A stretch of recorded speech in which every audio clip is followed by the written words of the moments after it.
Thanks. I'm glad you showed up today. It's my second time here in Dayton. It's exciting to be here and a great time. I almost didn't get here, so I always like to tell you little things about this speech. I was trying to figure out what to talk about. I figured the things you didn't know about Goofy and about me, and I was trying, because I've spoken on Goofy so much, I'm trying to come up with some things that you may not know. And first of all, you may not know that I didn't almost make it here, because about 2.5 weeks ago, there's a curse that is associated with doing Goofy's voice. I don't know if you know this.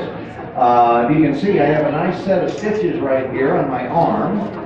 What I did, I blame this on Goofy, because Goofy things happen to me all the time, is I built some shelves for my wife. She has a little floral design business for her pots and stuff like that, in an alley that we have. Built it out of 2x4s. It's fairly heavy, 150, 200 pounds, and I was like, trying to get it into place. All of a sudden I hear this,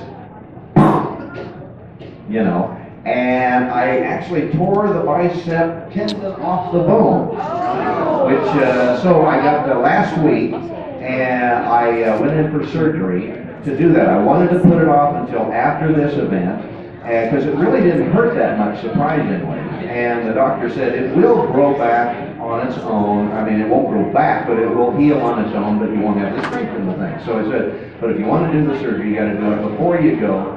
And before on Wednesday of last week is when I did it, but Friday of last week, I was the first character of the Disney characters that was nominated for an Emmy Award. So I'm very proud of that. I did win, thank you. It was one Penguins of Madagascar that took the prize, but I was nominated, so it was the first nomination. I've been very honored that I was,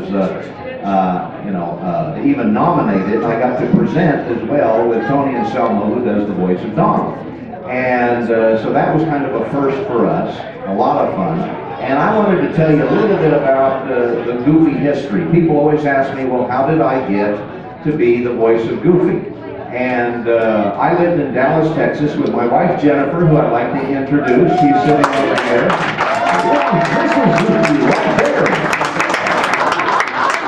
Now, a lot of people think that Goofy is the only voice that I do and have ever done. Not true. I started off as a stand-up comedian back in Dallas, Texas. In 1982, I started doing a stand-up comedy, but I've always been one of those kids that did voices ever since I was a movie nut as a kid. And I was always one of those kids that loved cartoons. And I would watch the television on Saturday morning and turn the TV tuner back and forth between different channels, and it usually sounded like, "Hey, rookie, what's he pulling rabbit over my head?" "Yes, Inspector, I made your explanations. Where's little Nell?" "Well, I'll see, dog. Cow crunch cereals. That is crunchy. Give it a milk." "Oh, brother, ain't I is ticking?" And then we turned the set on. It was kind of a thing. When I went through college, this is a true story, I've told this before, but I would, like, my friends would always put me up to gags, and I would order things, like we'd drive through Burger King, I would order things, they'd say, "Do a weird voice." And I would order something as Mr. Haney, you know, "I'd like a Whopper with cheese, and Arnold the Pig would like a Coke, and they'd look out, you know." So it got a lot of laughs. So I went to the University of Kansas. I'm from Kansas, and I got a degree in broadcast journalism. Went into radio because that was the closest thing to Hollywood that we had in Kansas. And so I got to create characters.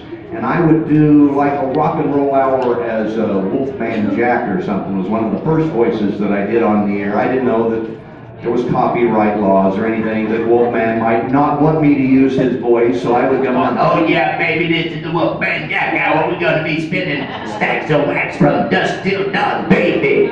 And so I would do a whole show as Wolfman Jack. And this is how it started. And then I would bring in, since it was a country station, I would bring in, you know, other characters and all movie, you know, I would have celebrity guests on, and I would, we like doing Jimmy Moore voices like Walter Brennan, if you remember them. No, I ain't getting, get them wagons in a circle and cover Jimmy Shore, or whatever voice I wanted to do. And so I would have these guests on, and it developed into kind of a little comedy routine. Then in 1982, I had moved to Dallas, gotten out of radio because it didn't pay anything, and started doing stand-up. And I got kind of a quick little following and started doing this professionally around Texas for a number of years.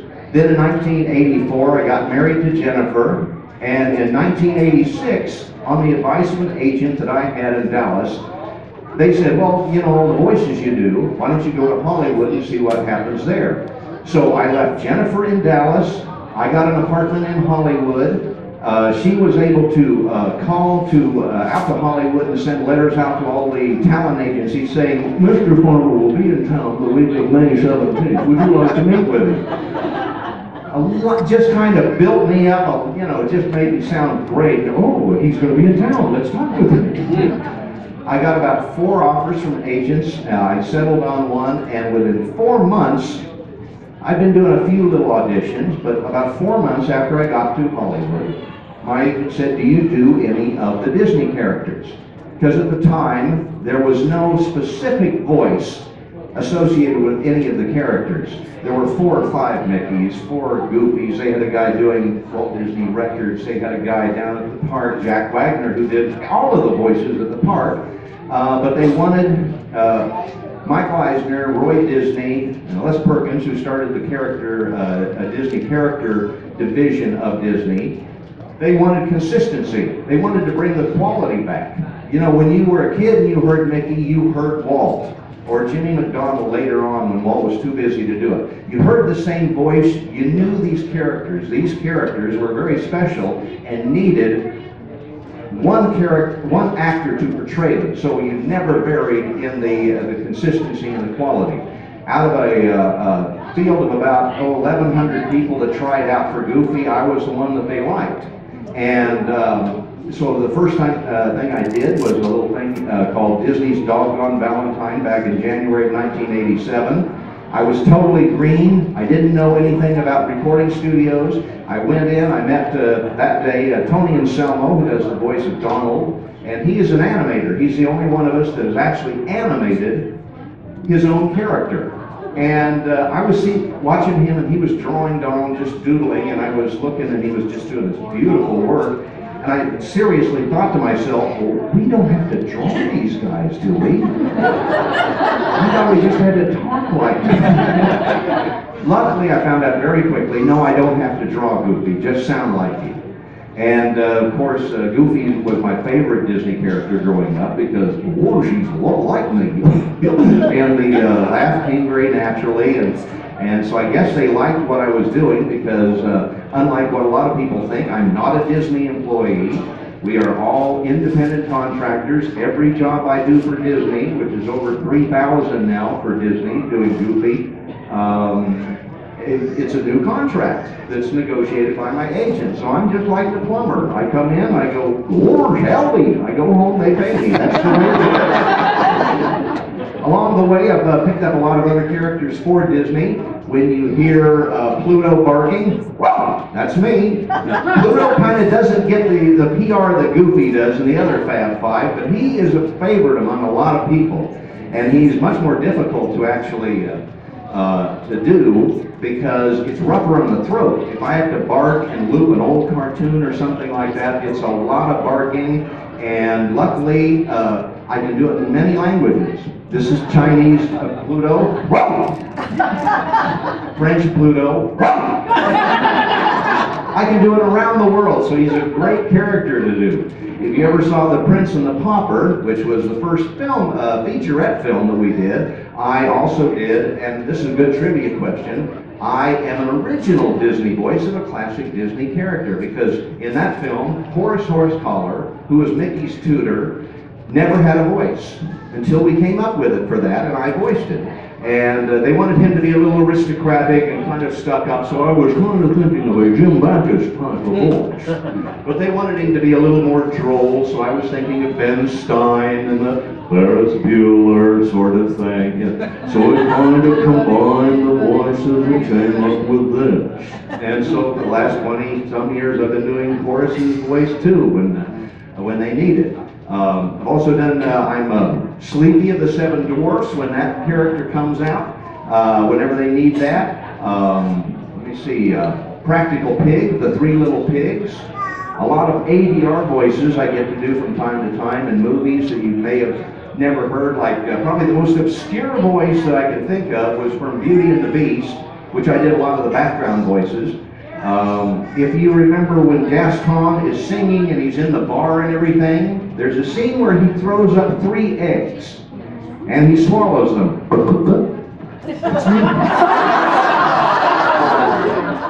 In Toy Story, when they're in the Pizza Planet, you know, the mission control. T-minus 29, 28, 27. That's me. A lot of weird little things, not only for Disney features. If you ever see Shrek 2, in that scene, toward the end, one voice stands out that I did, was an announcer. If you ever hear, they had a big castle, party at the castle, and I'm the announcer in the beginning going, "Ladies and gentlemen, introducing Princess Fiona and Prince Shrek." So whenever you hear that, hey, that's me. So it's an odd career, very strange career, but a wonderful career. The best part of it, huh? Secretariat. I'm in Secretariat. If you listen, Jack Whittaker, the announcer, they have that. They couldn't use the audio that was with the real Jack Whittaker. I re-looped it. So if you hear that, you'll hear, "This is Jack Whittaker down at Churchill Downs," and you know, it's me. So it's an odd thing. It's not just Goofy that I get to do, but I've had this wonderful career over the years, and I hope it continues for a long time. And what I thought we'd do is, right now, is to bring to the stage Margaret Kerry, who you know as Tinkerbell. She's going to speak a little bit, and then we'll answer your questions together when we're done. So get those questions ready, and would you welcome Tinkerbell? But I have to ask you, you started in explaining that there's a curse for Goofy, and you showed you got the sympathy of the crowd immediately. Very, very good. But I didn't hear the sound that Goofy makes when he goops up.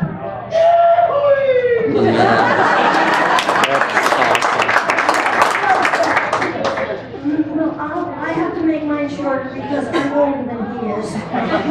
So I will start off saying I started in show business when I was 4 years old. And I was as cute as a button, almost as cute as I am right now. And people would look at me and say, as I danced and sang, "Isn't she amazing for her age?" People look at me today and say, "Isn't she amazing for her age?" Well, I have had a pixie dusted life, I will tell you. It's not just Tinkerbell that I have done, and of course that's really the highlight of my career.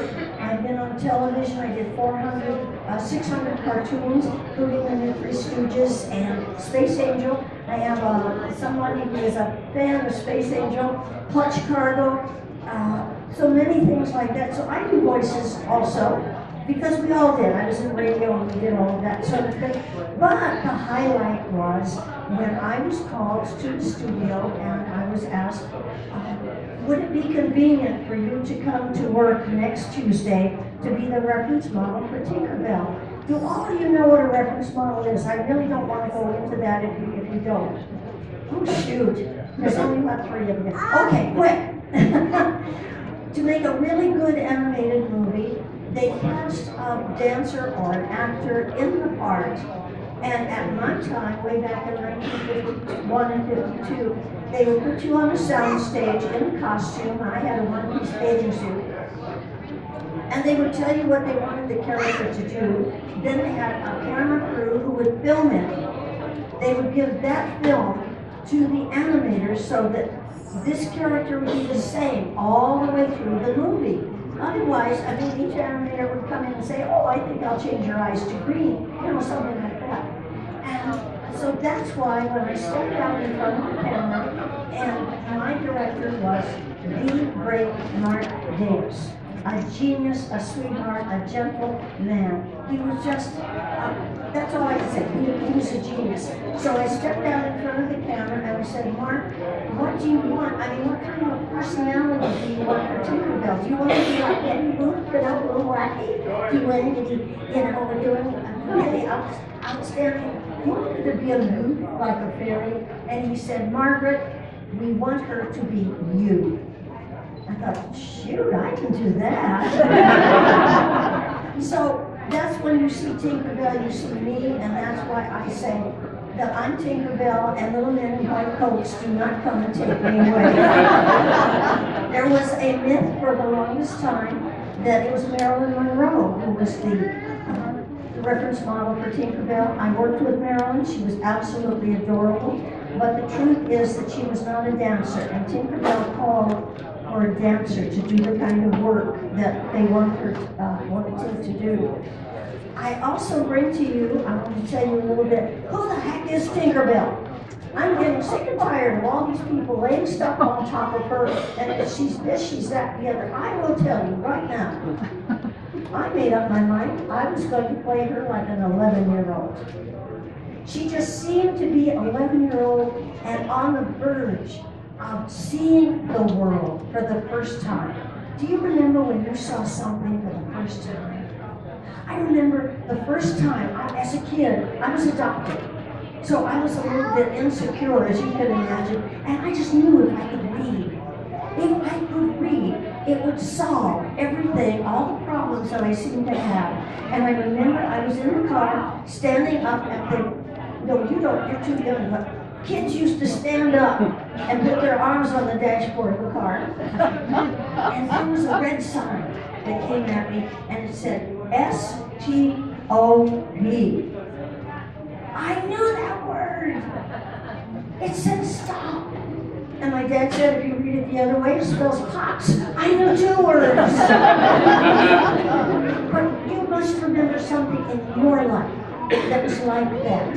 Well, that's the way I played Tinkerbell. Everywhere she went, it was new, it was exciting. But although she could be childish, she was also childlike.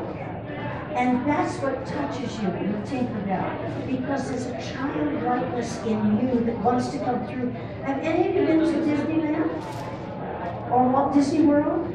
Do you remember that childlike feeling as you walked up to it? Every time. I mean, it was like expectancy. This is going to be wonderful. And that's why she has stayed so beguiling through all the years, I feel. And that's the way that I played her. Secondly, I would like to tell you that Tinkerbell was not in love with Peter Pan. What was going on was, she was having a ball going on adventures with Peter Pan. And she was like a groupie, you know? And so here she comes back to the nursery. And then there's this big ugly girl standing there talking to Peter. And wait a minute, is she hearing that maybe she's going to go back to Neverland? So her jealousy is that perhaps Peter won't take her on adventures anymore, but he'll take this big, ugly girl. Wendy must go. But it's not a romance. And as for the romance on the other side of Peter with Wendy, have any of you guys ever been 12 years old? You remember what you felt about girls then? Yuck. Right? He invited Wendy to come to Neverland to what? To be a mother, to work, to tell stories, to tuck them in at night, to make pockets for them.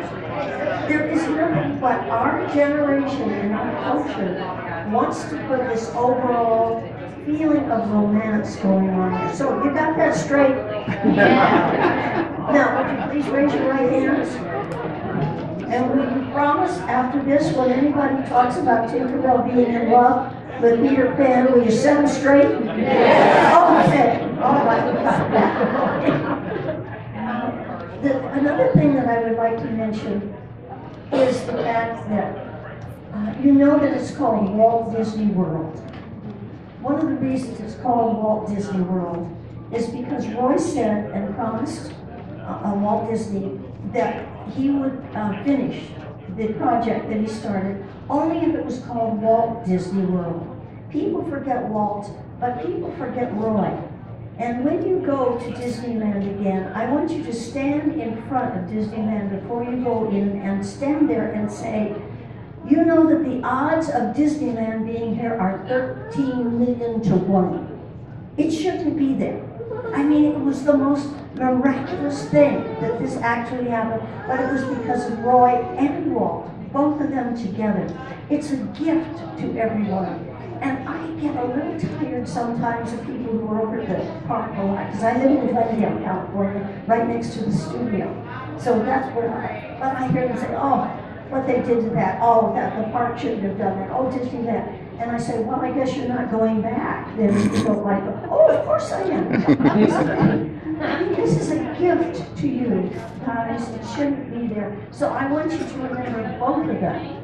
The last thing I want to tell you is, why should anybody know Tinkerbell? Now think about it. The movie came out in 1953, and if you can put yourself back in that time, once a movie came to the theater, it was there 6 to 8 weeks, and it was gone. I know Dash, the young folks will say, no television, no taping, nothing. It was gone. So Uncle Walt did not want to do sequels. He was sick and tired of it, and he wanted to move on. So Tinkerbell was put on a shelf. She was not to be seen again. So Walt Disney came up with this idea of a theme park. What the heck is that? And everybody knew, including Walt's wife, I told, knew he was going to lose his shirt. And he was going to put it in Anaheim, California. Who ever heard of that place? So they asked Roy to go in and say to him, please don't use Mickey Mouse or Minnie Mouse or Horace Horsecollar or any of these main characters, because we make money leasing those characters. If this whole thing falls apart, we probably won't be able to lease them again. So here was Walt Disney, who started out as going to be called Mickey's Village, with Disneyland, with no Disney characters. You think you got a problem? So he said, I'll think about it. And a couple of days later, he said, I'm going to bring back Tinkerbell and Jiminy Cricket. And that's why he opened up the park, and you saw nothing but Tinkerbell every place. I was on the tickets, on the banners, I was every place. And on very few of the other characters were there. But here's how people knew Tinkerbell. There was a thing, a deal with ABC, that the most watched television show ever, the series that went on forever, was Walt Disney World, Wonderful Color of Disney, and I got to take you on the adventures. Every week, people saw me come in and then take you on this wonderful hour-long adventure. And besides that, I was the cutest thing on television. So it's a very strange way that I can come back and tell you that it's faith and trust and a whole bunch of pixie dust. And I think you're absolutely wonderful, and I'm going to keep you all as friends. Is that okay? Now remember what you promised. You're going to set people straight, okay? And I'm going to set Bill Parker straight right now. Come on back here, Bill.